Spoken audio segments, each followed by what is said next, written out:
चलिए अभी अपन ने फॉस्फीन की प्रिपरेशन देखी है, अब इसकी हमको प्रॉपर्टीज देखनी है ना?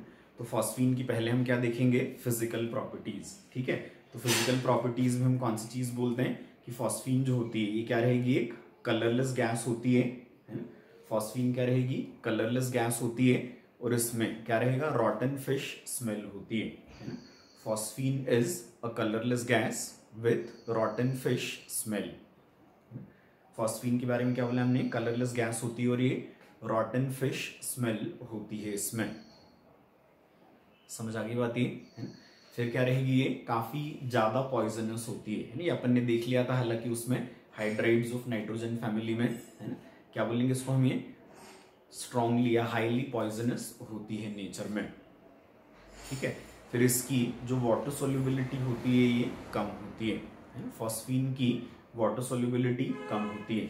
इसका वाटर में जो सोल्यूशन होता है उसके ऊपर क्या हो जाएगा, यदि लाइट पड़ जाए है ना, क्या बोला हमने, इसके ऊपर इसका वाटर में सोल्यूशन जो रहता है ना, सोल्यूबिलिटी हालांकि कम है बट इसके वाटर वाले सोल्यूशन पर यदि लाइट एक्सपोजर हो जाए तो क्या हो जाता है, फॉस्फीन का डिकम्पोजिशन हो जाता है into red phosphorus and hydrogen. समझ आ गई बात ये है ना? इसका जो सोल्यूशन रहेगा है ना, हालांकि इसका अमाउंट उसमें कम रहेगा, कम सोल्यूबिलिटी की वजह से, बट इसके वाटर वाले सोल्यूशन में यदि क्या हो जाएगा, लाइट एक्सपोज करवा दी जाए तो वहां पर क्या हो जाता है, इसका डिकम्पोजिशन हो जाता है रेड फॉस्फोरस प्लस हाइड्रोजन में। समझ आ गई बात ये है ना? अब इसके बाद फिर इसकी केमिकल प्रॉपर्टीज हैं। तो केमिकल प्रॉपर्टीज में हम क्या बोलेंगे कि फॉस्फीन जो होती है ना, ये क्या रहेगी, thermally it is quite stable. ठीक है, क्या हो जाएगा, 715 केल्विन पर ये टूटती है किसमें, that is into phosphorus and hydrogen.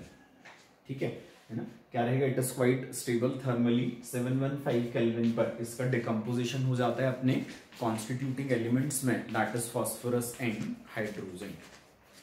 समझ आ गया है ना? इसके बाद फिर हम कौन सी चीज बोलते हैं कि फॉस्फीन जो होती है यदि क्या हो जाएगा, ये ऑक्सीडाइजिंग एजेंट्स के कांटेक्ट में आ जाए तो क्या हो जाता है, ये एक्सप्लोड हो जाती है ना? जैसे HNO3 है ना, या क्लोरीन है या ब्रोमीन है। ठीक है, तो ऑक्सीडाइजिंग एजेंट्स के एक्सपोजर पर क्या हो जाता है, फॉस्फीन में एक्सप्लोजन हो जाता है ना? वो बनेगा क्या ऑक्सीडेशन पर, तो जैसे ऑक्सीजन से रिएक्शन लिखिए तो बन जाता है P4O10 एंड वाटर है ना?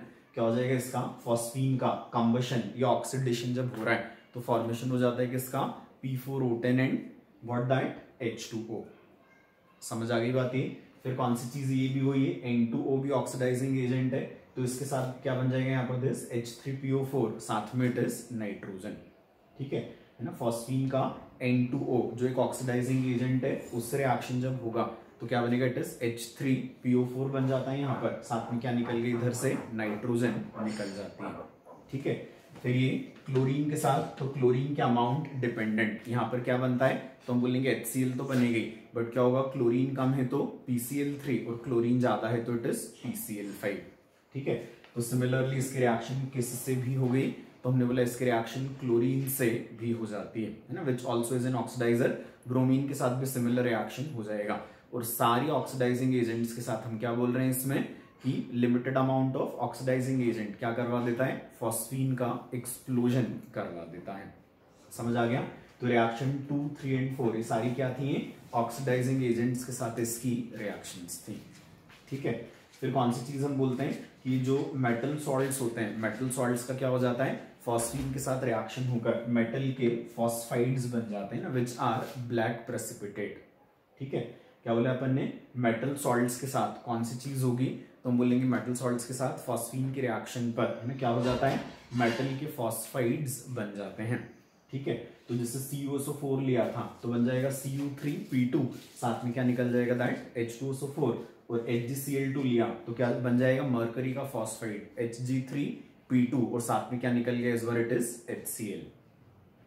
समझ आ गया ये है ना? तो कौन सी चीज है ये, मेटल सॉल्ट्स के साथ क्या बना लेता है, मेटल फॉस्फाइड, और कौन सी चीज हो जाएगी, मेटल सॉल्ट्स में जो भी एनायन होता है उसके साथ क्या बन जाता है फिर एसिड। जैसे CuSO4 है तो H2SO4, HgCl2 है तो फिर HCl।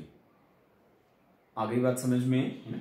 इसके बाद फिर हम कौन सी चीज बोलेंगे कि फॉस्फीन जो है ये क्या है, इट इज स्लाइटली बेसिक। हालांकि अमोनिया से इसकी बेसिसिटी कम होती है, इसी का फायदा उठाकर अपन ने क्या किया था, इसको प्यूरिफाई भी किया था कि इसका रिएक्शन विद HI वैसा का वैसे सिमिलर रिएक्शन किसके साथ भी हो जाता है, that is with HBr also.